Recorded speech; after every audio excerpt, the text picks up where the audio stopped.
We will use this setup to investigate the relationship between the pressure and the volume of a fixed mass of gas at a constant temperature. Open the valve of the Bourdon gauge.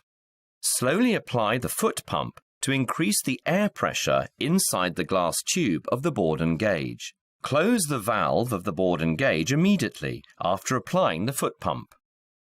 Record the pressure P and volume V of the air column.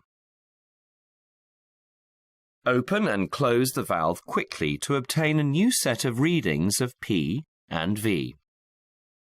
Repeat this step several times.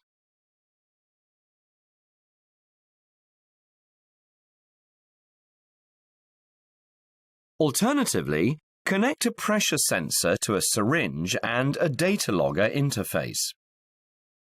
Slowly push or pull the piston of the syringe to change the pressure P and the volume V of the gas inside the syringe.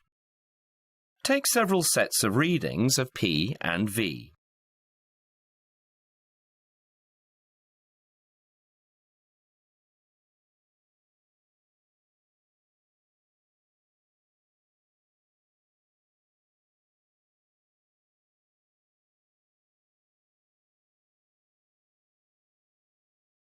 Using the data obtained, plot a graph of P against V, and also a graph of P against 1 over V. What can you tell from these two graphs about the relationship between the pressure and the volume of the gas?